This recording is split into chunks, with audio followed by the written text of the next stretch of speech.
a Creanta, a la cooperación española, que en los últimos años, quiero subrayarlo, ha tenido una política que estimula a la reflexión y al intercambio, que no se solaza con presentarnos o circular obras de creación valiosas y admirables de la producción artística española, sino que fomenta la reflexión en profundidad y el intercambio y que nos permite estar en lugares como este. De verdad lo agradezco mucho.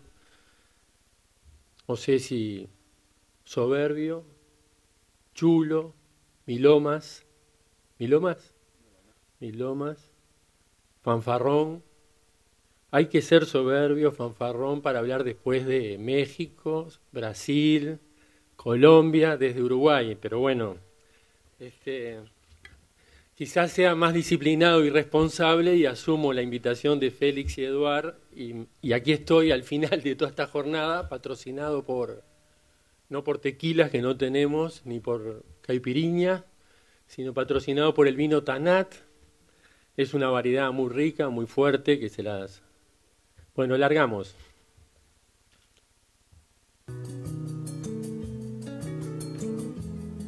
Un cuadradito de cielo, una ventana hacia el río, un río hecho de luz, un río hecho de luz y de pájaros en vuelo. Yo quiero ser navegante por el cielo austral. Yo quiero ser navegante por el cielo austral, sin salir de mi remanso a la sombra del ceibayo. Sí, a la tecnología y acercarlos al mundo. Bajar programas nuevos y aprender mucho. Nosotros copiamos y después jugamos al jueguito. Entras al programa de sacar fotos y tú ves una partecita, como una parte así, que ahí te ves tú, porque acá tiene toda la cámara. Entonces tú te miras a la computadora y vas a ver un redondel que te va a decir que hagas clic ahí. Si querés, sacas una foto de internet, de una foto tuya, y vas con las dos, vas a Toys y después la vas cambiando. Que seleccionen imágenes y que puedan elaborar en eToys de pronto un libro con varias páginas, con eso que estudiaron.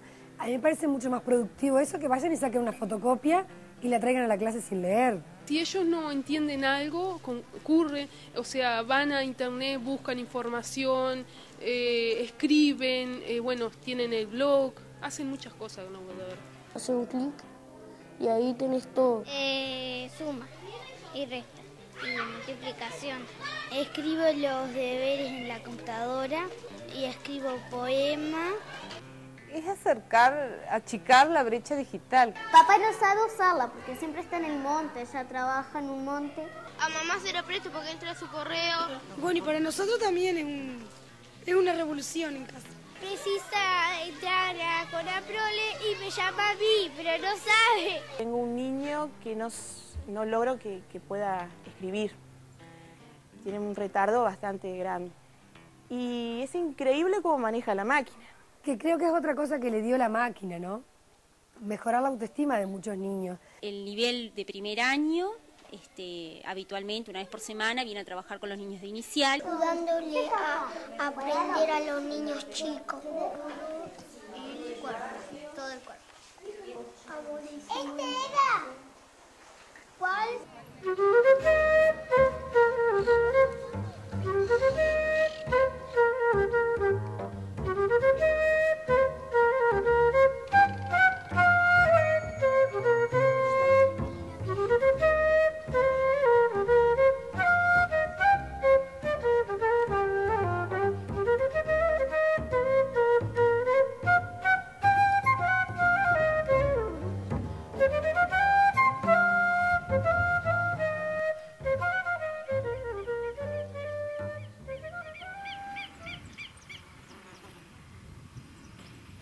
Hasta mañana. Hasta mañana.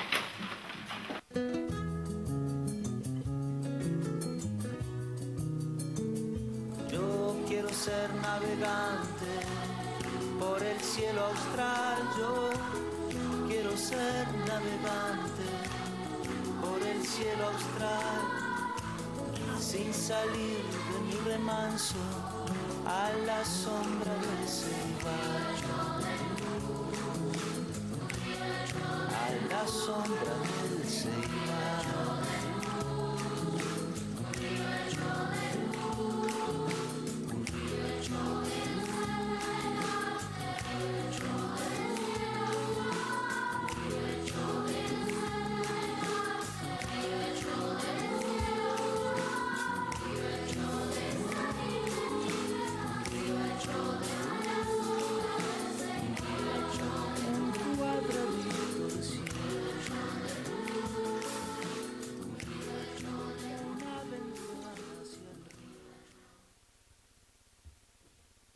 Bueno, esta pequeña presentación que dice mucho,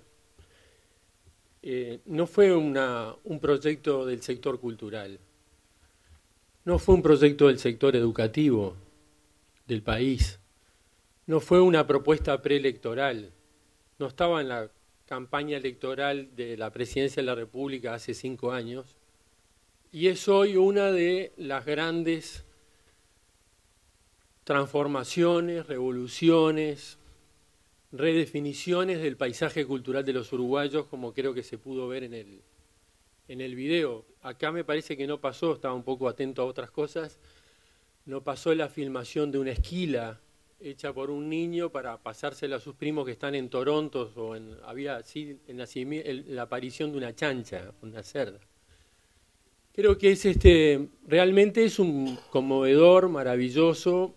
Todos los niños del Uruguay tienen su laptop, los niños escolares tienen su laptop, y creo que eso implica, en términos muy concretos, salvar una brecha que hasta hace solo 4 años había al interior del propio Uruguay de los niños. El niño del colegio privado o de un hogar con condiciones económicas sobrellevables podría acceder a preguntar dónde está Barcelona, preparar su trabajo sobre el Uruguay, dibujar su mapa, como decía Ana Carla.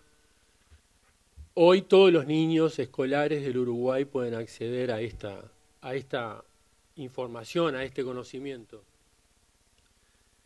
Yo hasta hace muy poco, creo que hace solo 3 años o 4, comentaba con Eduardo y Jordi en otro país de América Latina, que teníamos una visión, muchas veces lo que trabajamos en la cultura, en las políticas culturales, una visión hemipléjica, porque, por lo menos en los casos de los uruguayos y algunos otros casos que conozco, porque hablábamos de la vida cultural de nuestros pueblos o de nuestras realidades y no contábamos con que la mayor parte de los uruguayos, casi la absoluta totalidad de los uruguayos en ese momento, accedían más de 3 horas diarias a un centro cultural que nosotros no considerábamos. Un centro cultural que tenían en todas sus casas, que producía contenidos, generaba sentidos, que establecía escala de valores, y se supone, como decía hace mucho tiempo Eduardo Delgado, que las políticas culturales se estructuran en torno a valores o deben ser pensadas en torno a valores. Nosotros decididamente, el director de cultura de Montevideo, etcétera, desconocía. Bueno, este mundo nos abre otra lista de interrogantes. Ya hay, por supuesto, una lista de objeciones, porque así somos los uruguayos. Se hace pregunta los contenidos, por ejemplo. Hace poco en el segundo Congreso Iberoamericano de Cultura en San Pablo, que dicho sea paso, bueno, no importa, no lo voy a decir ahora, mucha gente decía, ¿pero qué va a acceder en las computadoras? Muchas intervenciones dijeron, no, porque el problema, el riesgo de las nuevas tecnologías. Y es increíble, en esa visión hemipléjica, cómo no se preguntan el riesgo de acceder a una biblioteca. Porque los contenidos y el acervo de una biblioteca, en todo caso, o de estar en la esquina, o de participar de un festival, parece que forma parte de esa visión tantas veces compartimentadas sobre las cuales me gustaría plantear. Lo otro que voy a hacer, eran 4 minutos y algo, voy a presentar mínimamente 4 o 5 interrogantes, ideas. No me voy a tener a lo que dice el catálogo de este seminario, y le pedí a Eduard que me avisara en los últimos 5 minutos, porque no voy a dejar de hablar yo en los últimos 5 minutos. Y no va a haber película, claro. Voy a pasar de un video a un texto.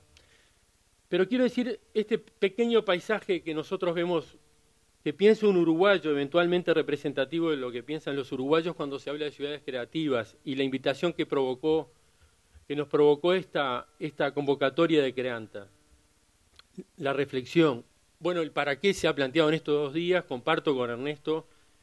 Es increíble la riqueza de lo que hemos escuchado en solo 48 horas, de leer apenas los resúmenes y poder seguir ampliando. Por supuesto, el para qué ya se ha dicho: desarrollo cultural, que no es solamente desarrollo cultural, que es desarrollo de la cultura, que no es solamente desarrollo de la cultura, que es la dimensión de la cultura. No olvidarnos nunca que ese es el objetivo. Muchas veces, por lo menos en nuestro país, cuando hablamos de eso como grandes objetivos, y luego cuando hacemos presentaciones sobre lo que estamos haciendo, no pasa de ser un calendario de actividades, un collar de éxitos culturales, pero muchas veces nos olvidamos, como ahora nos podemos olvidar después de haber visto este video, que esto no resuelve el problema de un enorme porcentaje de la población mayoritario en nuestra sociedad que todavía no accede a condiciones básicas de dignidad y de desarrollo humano. Ese derecho esencial todavía no lo hemos garantizado. Esto es un gran instrumental, pero todavía estamos muy lejos de alcanzar el objetivo que nos planteamos. Cuando nos preguntamos entonces para qué y desde dónde, lo planteamos desde esa perspectiva, sobre todo una perspectiva que utiliza una expresión muy anglosajona, sin losers. Losers, perdedores en el sentido de los que no pueden acceder al juego. No planificar y pensar las políticas eventualmente con los que juegan y pierden, sino cuando se incorporan y se planifican las políticas, ya partiendo de la base que hay perdedores en esta sociedad. No es una definición a priori con la cual pensamos y reflexionamos, por ejemplo, convocatorias como ciudades creativas, o como cuando veníamos a participar en Agenda 21 de la Cultura, o cuando participamos de otros foros como Interlocal, en estos días, una red que se creó a partir de una iniciativa de Barcelona hace un tiempo. Nos planteamos entonces desde esa definición y desde la política. Extraña coincidencia, convergencia que tengo con Jorge Melguizo, porque Jorge señala la política tradicional y él viene de las ONG y de los movimientos sociales, y yo personalmente vengo de la política. Fui un político, soy un militante político. Hace muchos años, ya demasiados, que estoy en una cuarentena ideológica importante que me hace no militar partidariamente, pero reivindico la perspectiva de la política y converjo, participo con Jorge de la construcción que están haciendo, independientemente que en el Uruguay la estructura de los partidos políticos todavía son representativas de las diferentes opiniones, aunque se están ahuecando, o aunque se corre el riesgo de ahuecar, o aunque se corre el riesgo de repensar la representatividad. O sea que ¿a dónde voy? Y vengo desde la política cultural, desde la política y desde la política cultural. No sé si hay alguien que se defina político-cultural, pero yo me sentiría cómodo si me definiera como político-cultural. Aquí se ha discutido, yo lo pensaba en Montevideo cuando me invitaron, recetas, eslóganes. Yo voy a hacer una reivindicación, creo que tú planteabas ayer, hay una receta para estas cosas, digo tú porque no, al final de la mesa de ayer. Yo reivindico las recetas y los eslóganes, en la medida que no se transformen, en la medida que sean en todo caso experiencias e ideas fuerzas, y sobre todo que permitan la apropiación social y democrática de la sociedad. En ese sentido me parece válido, aunque señalo los peligros que tienen estas cosas. Yo mismo he vivido esto de los eslóganes para la aplicación de política. Lo pensaba ahora cuando venía de Montevideo, ciudades creativas. Y estuve 10 años como director de cultura en la Intendencia de Montevideo, como comentaban. ¿Me serviría tomar el eslogan de las ciudades creativas para Montevideo?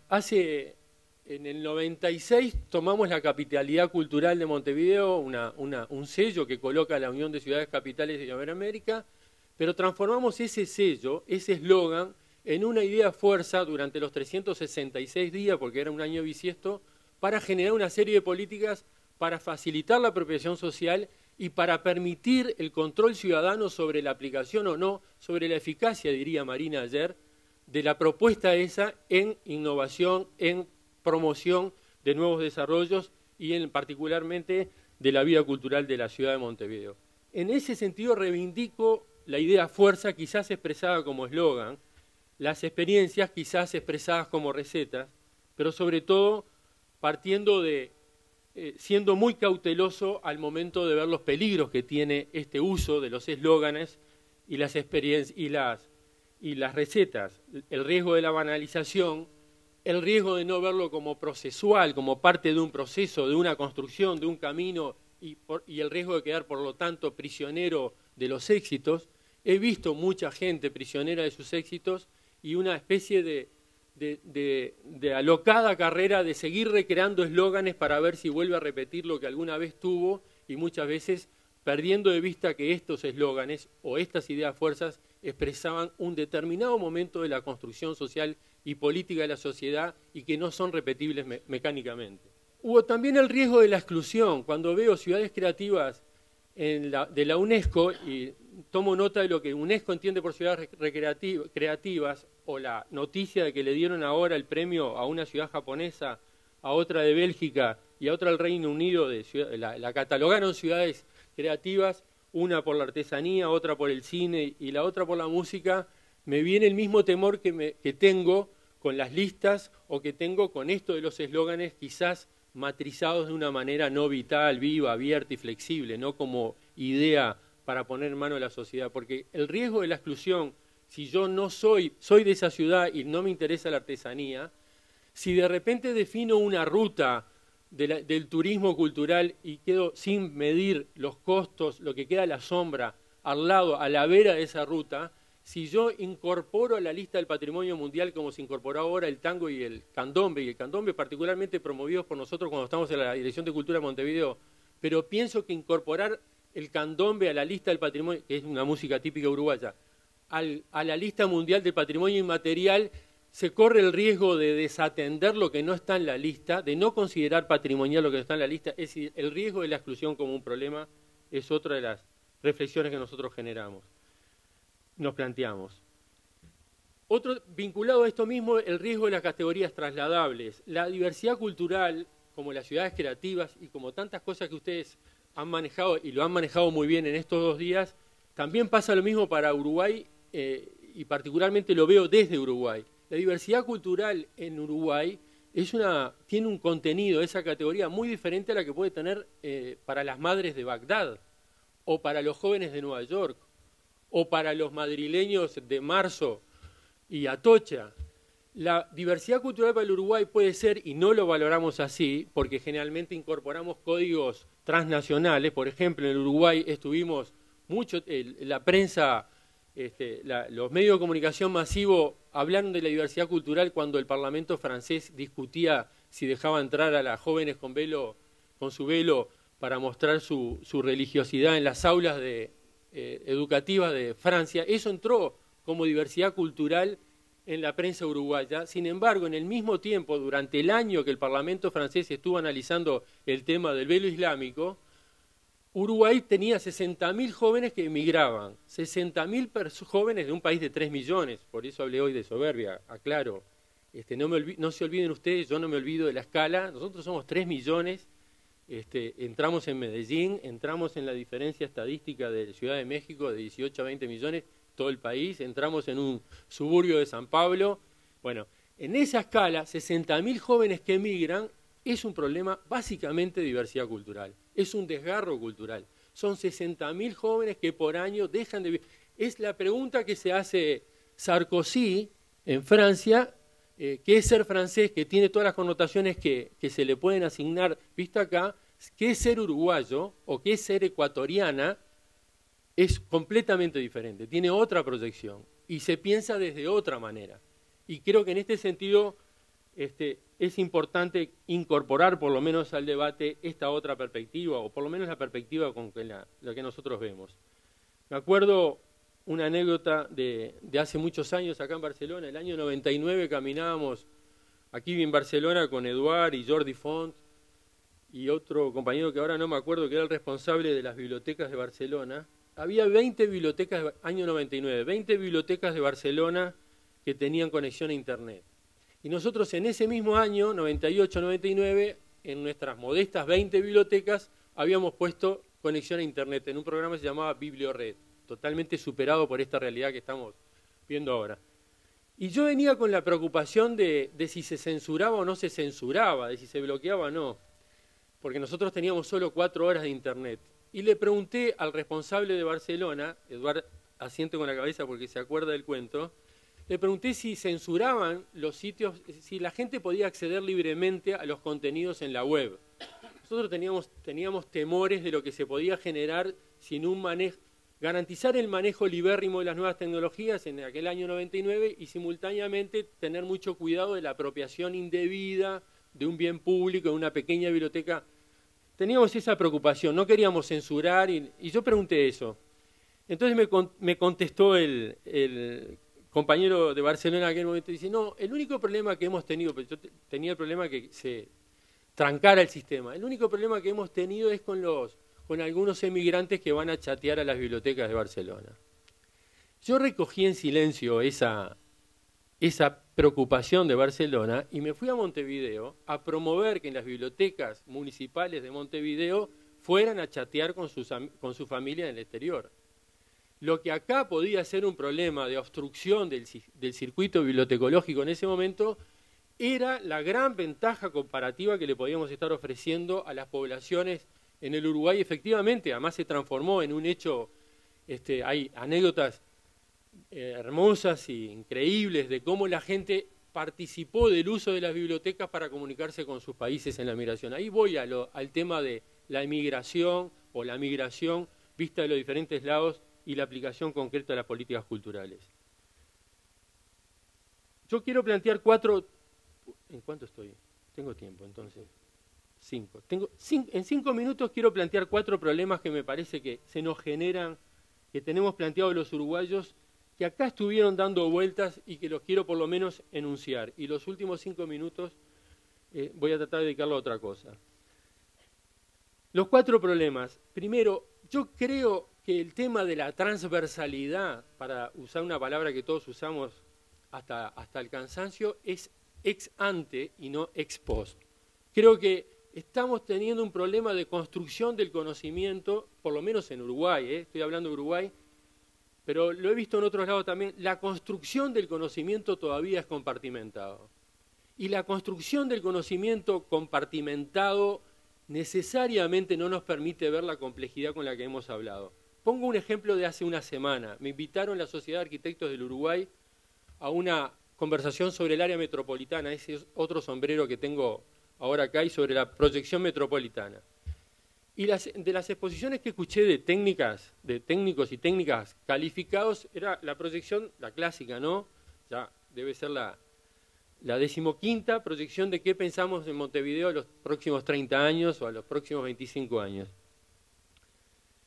Pero cuando se piensa en Montevideo, aunque estamos hablando del tema metropolitano, Montevideo es un pequeño territorio interconectado con otros, donde no solo está el cambio del aparato productivo del mundo, en el caso concreto de Uruguay, el impacto del cambio del aparato productivo o del desarrollo productivo es muy determinante. Uruguay y otros países de América Latina que han pasado a vivir de la venta de commodities, de materias primas, con lo cual ha cambiado radicalmente, en buena medida, su sistema y su proyección internacional y su inserción internacional, sino que se plantea seriamente, por ejemplo, el problema del cambio climático y de los problemas ambientales.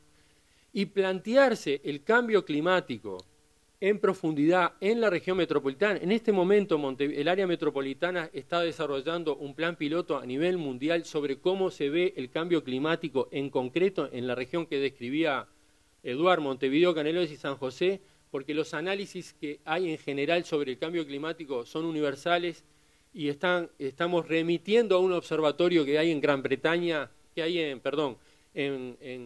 la Bretaña francesa. Estamos empezando a remitir como plan piloto las aplicaciones y las variantes y las definiciones y las emisiones del cambio climático en concreto en una región.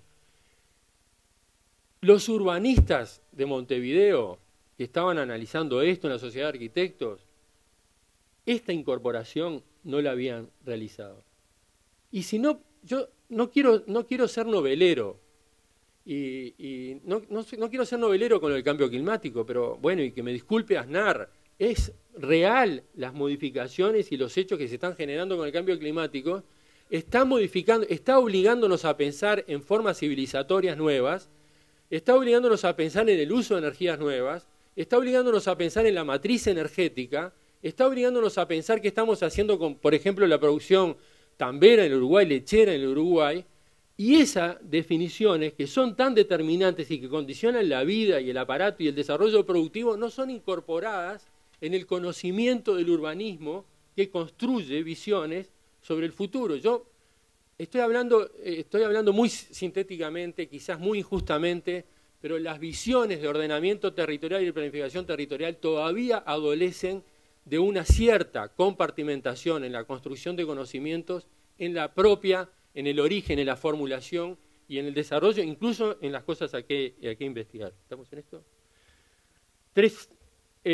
El otro punto que pensaba plantear, lo planteó hoy Jordi al mediodía, la otra gran preocupación que desde este paisaje conceptual uruguayo, porque no me metí con Uruguay, es la institucionalidad pública y privada de la cultura. Salté rápidamente. Creo que la institucionalidad cultural pública de Uruguay y la privada de Uruguay obedecen a, como dijo Jordi hoy, y yo lo comparto por lo menos en Uruguay, siglo XIX, y aún las modificaciones y propuestas que he leído el debate de aquí, y he leído el debate chileno, y he leído los debates porque hemos trabajado el tema de las nuevas institucionalidades, reflejan demandas anteriores, la representatividad, la incidencia, la determinación de política, pero todavía no se han propuesto, por lo menos, creo que no nos hemos desafiado para el gran momento de cambio que estamos viviendo hoy en nuestras sociedades. Hoy en este momento estamos viviendo un momento que para mí es determinante. La pregunta que hacían ayer desde el público, 90% para los contenedores, etcétera, pregunta, acusación, denuncia de los presupuestos, del 90% de los presupuestos para los contenedores, creo que era la expresión que se usaba ayer. A mí es un tema central, pero hay que atarlo también a la diversidad cultural y hay que atarlo a los desarrollos y a la memoria institucionales. Y hay que verlo en la dimensión de estas administraciones. La institucionalidad no lo planteo como lo plantea la ciencia política de reglas de juego, lo planteo más de lo jurídico, si se quiere, y la ciencia política, que es competencia, fines, cometidos, un rediseño de eso para una realidad que se ha movido y que mueve caudalosamente y que, por ejemplo, tiene exigencias como la que conté antes. No me da el tiempo de hablar de esto, simplemente digo, bueno, hay una frase que tenía acá anotada de un cantor uruguayo que me parece que calza perfecto. El presente es un proyecto anterior. Yo creo que efectivamente ahora que todavía necesitamos desafiarnos, aquí se ha planteado mucho, solamente un ejemplo de lo que quiero formular. Por ejemplo, los bicentenarios de la independencia de los países de América Latina que estamos empezando a celebrar todos. Visto desde este ángulo, ¿el bicentenario de qué? ¿De qué naciones? ¿Con qué comportamiento? ¿Con qué visiones?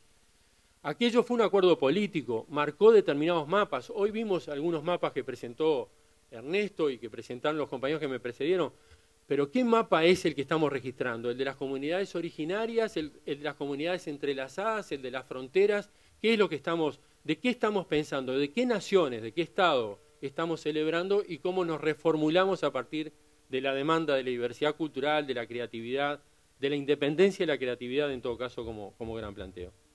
Creo que es necesario manejar los indicadores, entre otras cosas, para garantizar, lo digo una y otra vez, la apropiación social y democrática, para que haya control ciudadano.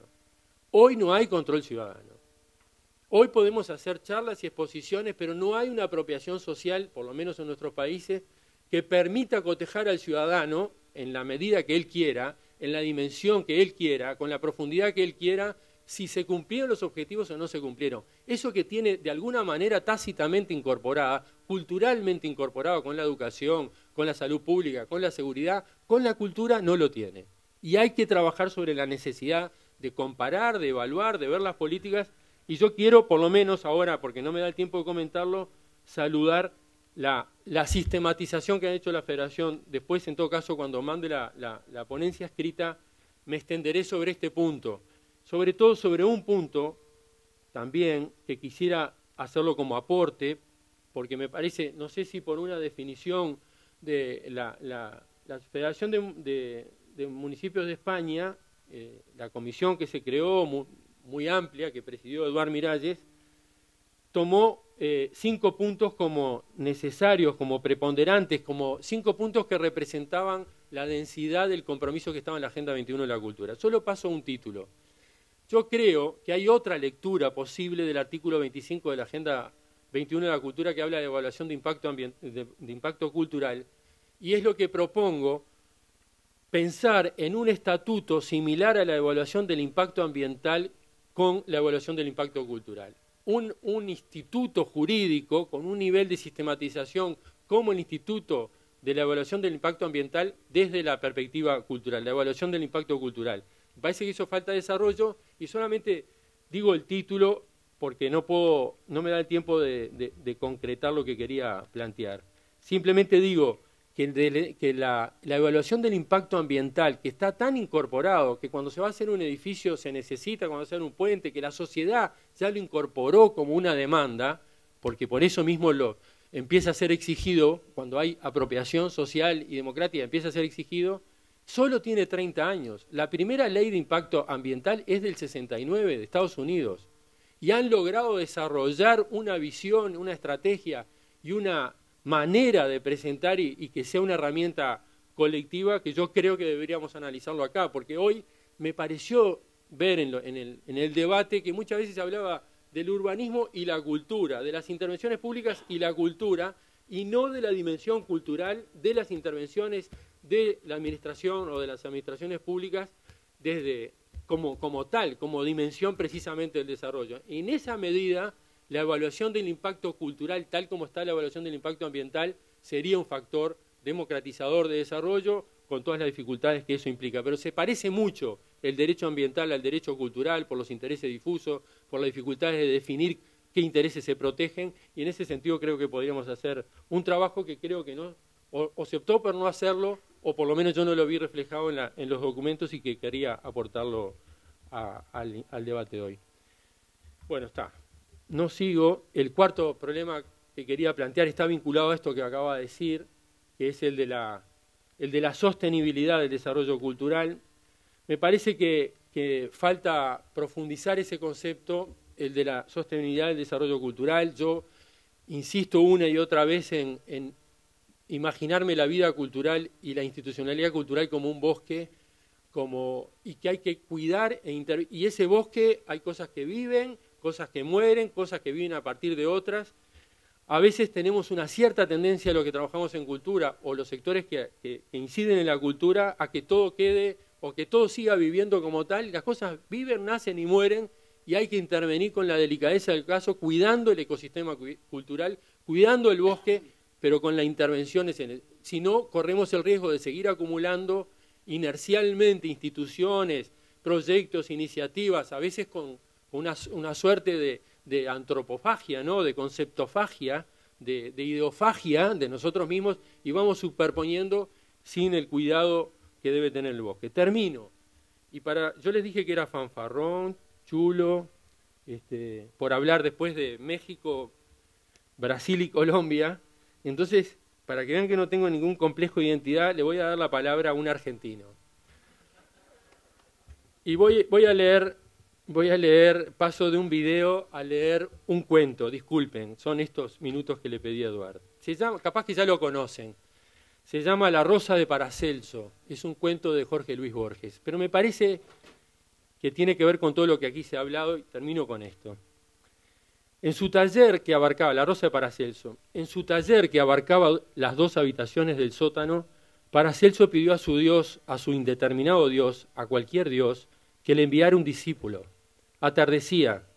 El escaso fuego de la chimenea arrojaba sombras irregulares. Levantarse para encender la lámpara de hierro era demasiado trabajo. Paracelso, distraído por la fatiga, olvidó su plegaria. La noche había borrado los polvorientos alambiques y el atanor cuando golpearon la puerta. El hombre soñoliento se levantó, ascendió la breve escalera de caracol y abrió una de sus hojas. Entró un desconocido. También estaba muy cansado. Paracelso le indicó un banco, el otro se sentó y esperó. Durante un tiempo no cambiaron una palabra. El maestro fue el primero que habló. Recuerdo caras de Occidente y caras del Oriente, dijo no sin cierta pompa. No recuerdo la tuya. ¿Quién eres? ¿Qué deseas de mí? Mi nombre es lo de menos, replicó el otro. 3 días y 3 noches he caminado para entrar en tu casa. Quiero ser tu discípulo. Te traigo todos mis saberes. Sacó un talego y lo volcó sobre la mesa. Las monedas eran muchas y de oro. Lo hizo con la mano derecha. Paracelso le había dado la espalda para encender la lámpara, y cuando se dio vuelta advirtió que la mano izquierda sostenía una rosa. La rosa lo inquietó. Se recostó, juntó la punta de los dedos y dijo, ¿me crees capaz de elaborar la piedra que trueca todos los elementos en oro y me ofreces oro? No es oro lo que busco, y si el oro te importa, no serás nunca mi discípulo.